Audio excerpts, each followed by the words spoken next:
I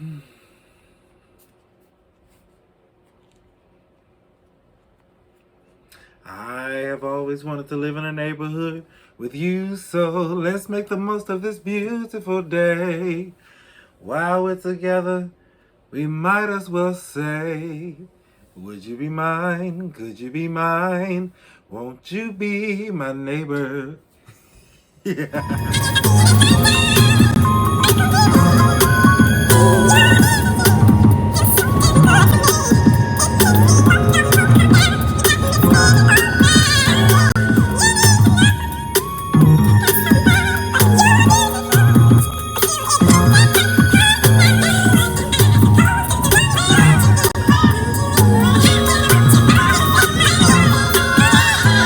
How y'all doing? Good evening, good evening, good evening. Today is February the 1st. We are into a new month, so everyone get prepared to release yourself from everything that happened in January. Don't even think about it. Just let it go. Whatever comes to mind, let it go. We are past it. We are over it. It is done. We have reached a new marking period, like they say in the schools. Just let it go. Let's start fresh. And speaking of starting fresh, someone asked me, how do I let go of my commitment issues?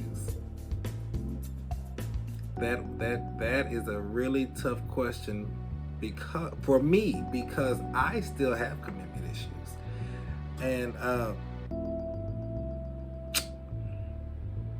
let's go back. I grew up in a prominent family down here in the country. Everyone knows my family. They are all very educated people. They are very musically inclined, so they sing, they play instruments. They are some talented people. We are known to build things, and we are known to be preachers. We used to be very heavily into the church, but not so much nowadays. But you know, things change. People get older. They don't feel like doing what they're doing anymore. So whatever, it is what it is. So I grew up in a very prominent family where everyone knew who you were and who you belonged to. And in my family, they believed in excellence in all things. So you didn't get the proper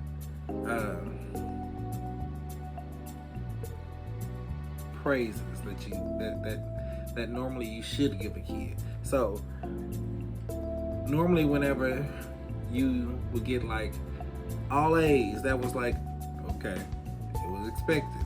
That's what you're supposed to do. When you were sad, it was, man up, fix it. No, stop. It was, you are expected to do the right thing. You're expected to do the best thing. And you are expected to just have common sense. But you didn't get praise for those kind of things. So in my family, we didn't hug each other. We did not say I love you. We did not call each other baby, sweetheart, Pookie, none of that. We were just people. We were just people. We got together and it was almost like it was a business, thinking back on it. It was methodical. Everything went a certain way. And if it didn't go that certain way, then it was something wrong with you. So growing up that way kind of makes you feel inadequate, really. And you don't want to be with someone because you see your flaws or what your family said were flaws. And then when you're dating that person, you start to pick out their flaws because you're so used to your family picking out your flaws. You start picking out their flaws. And you're like, no, I can't be with this person because you don't have this. I can't be with this person because you don't know how to do this. I can't be with this person because you don't know this. Why are you not here? And you should be. In my family, that's kind of what it was. There's only 2 people in my family. 3. There's only 3 people in my entire family that have been married for more than 20 years.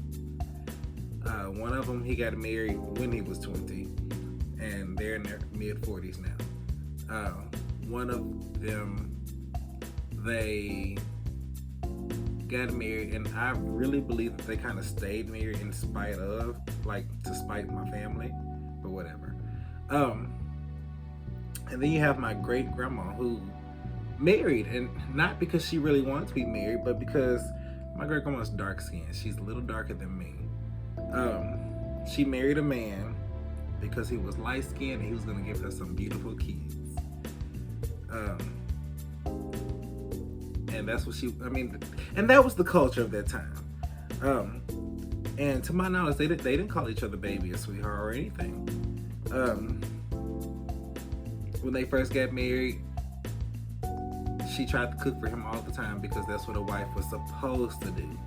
And he was very mean about it. He would throw her food out the window.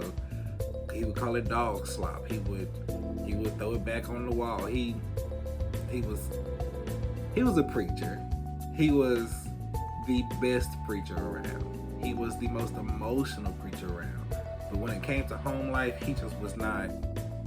He was not that person. He was not who everyone thought he was.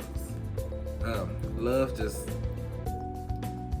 kind of back when I talked about people been married for so many years and saying, oh, well, I'm still married to you, ain't you? Don't you think I love you? That's kind of what that was.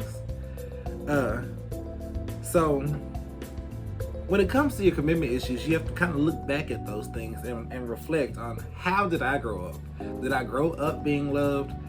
Did I know that I was loved? Because that's the main thing. You have to know that you were loved.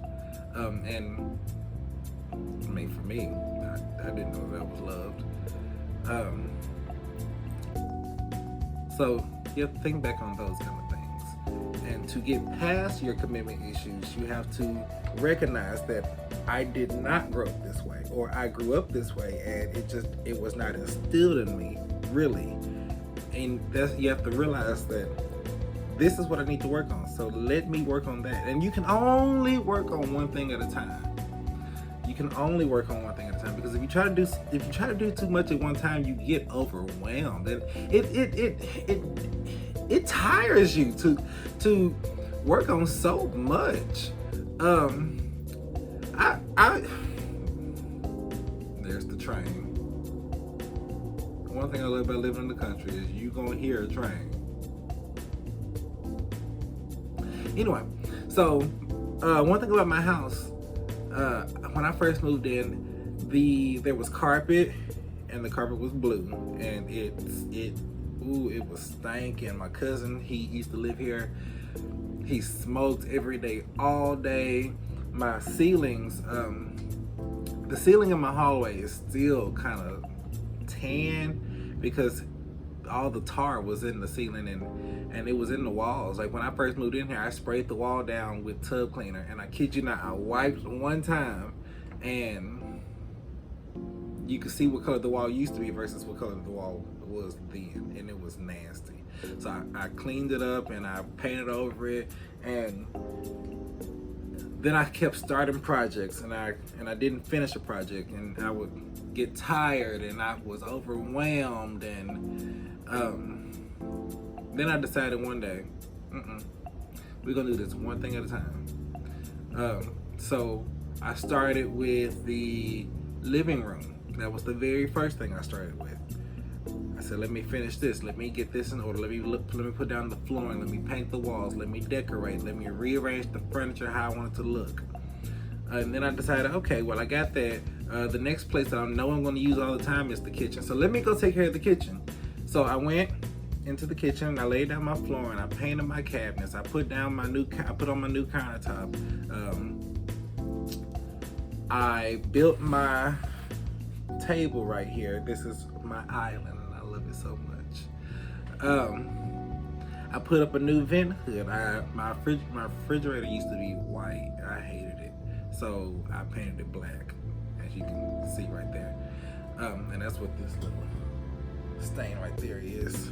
I used some spray paint to get it taken care of. Anyway, so then I went on and I started on my bedroom because that was the next place where I knew I was gonna have to sleep. Now, mind you, I have not said bathroom yet because I live across the street from family, so I will go across the street and take a bath at their house.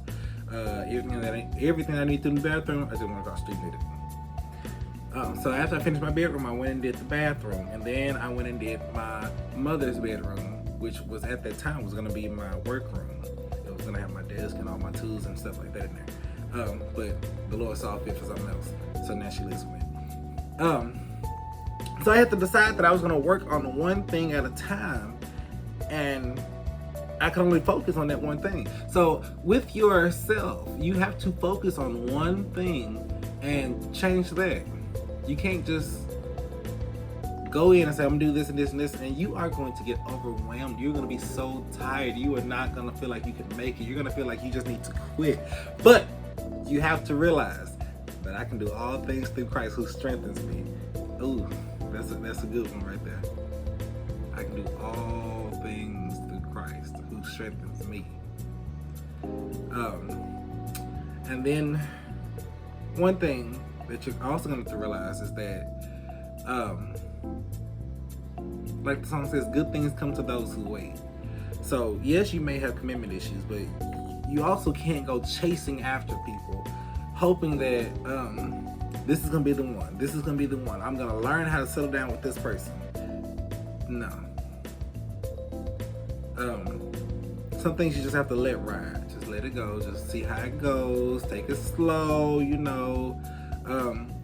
Actually date. Get to know that person, and then once you know that person, get used to not the thought of, but get used to the action of, I don't like what you're doing. I'm not gonna break up with you. So we're gonna work on this, and we're gonna talk about it and have those hard conversations. That's one thing that I've never done before. Having hard conversations that's always been my weakest point, is having that hard conversation with, you made me feel this kind of way, and it hurt my feelings. Can we talk about this? Can we work on this? Can we understand that next time you're not gonna do this? You're not gonna respond this way. You're not going to accidentally hurt me.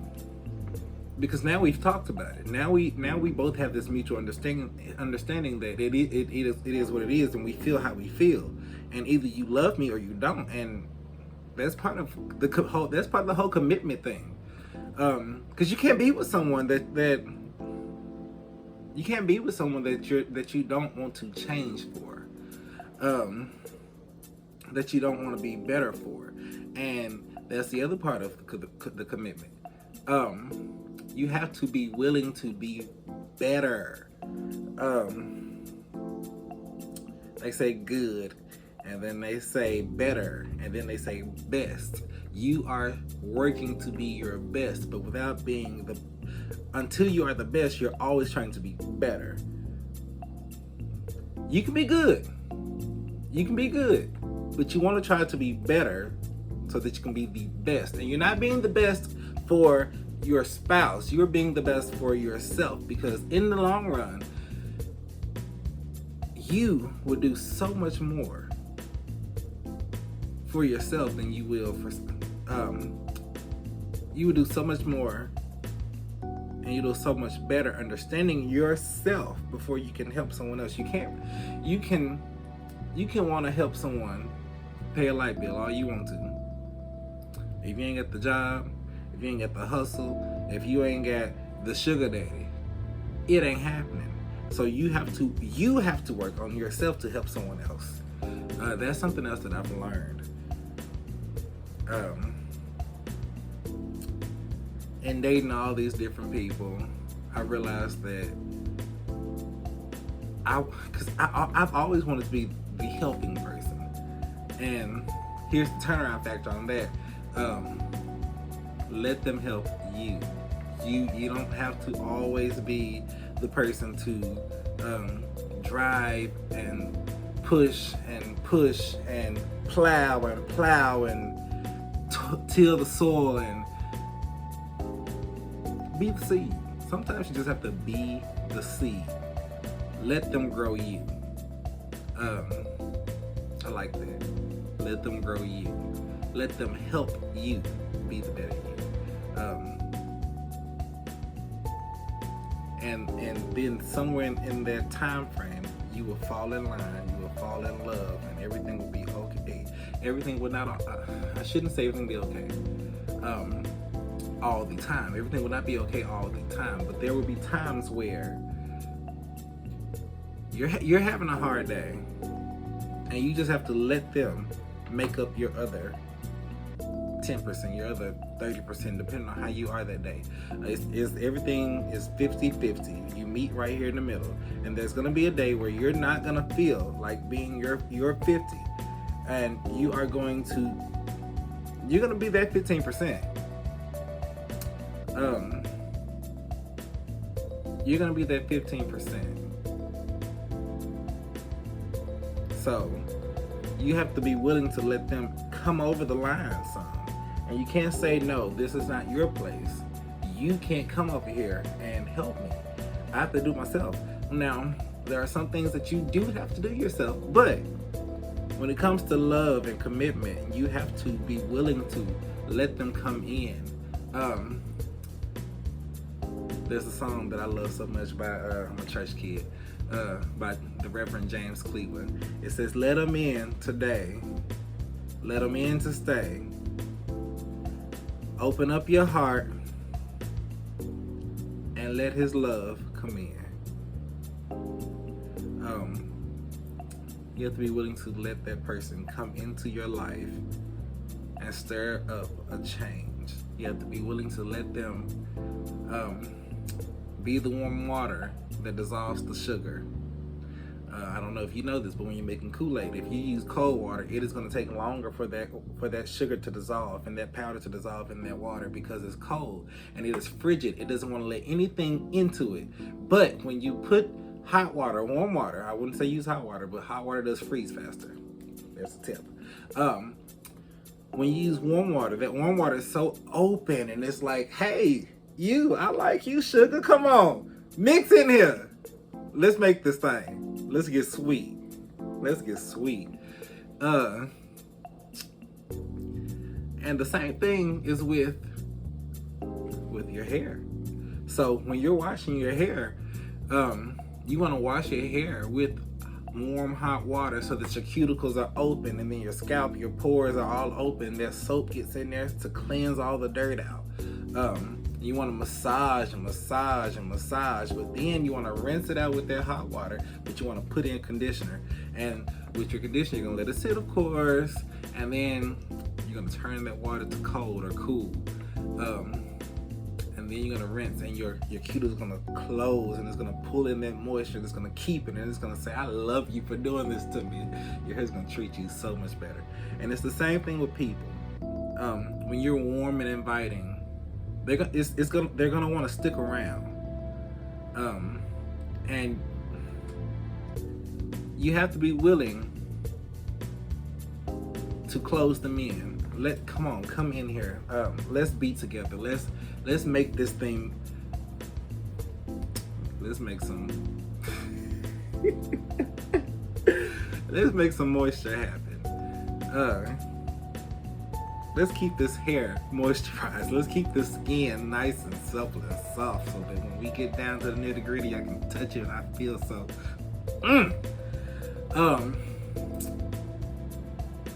But yeah, if you have any more questions, that is my little tidbit spiel on commitment and commitment issues. You just have to be open. You have to Be okay with change. You have to be receptive of your partner. You have to understand your background and where you come from and what you have to do to make yourself a better person.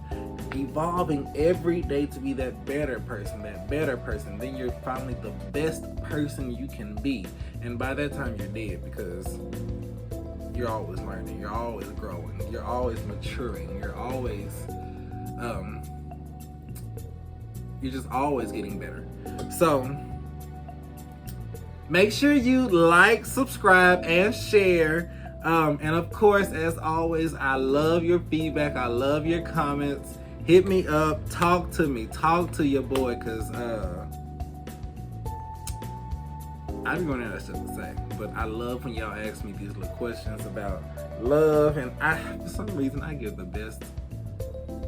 I give some pretty good advice on love.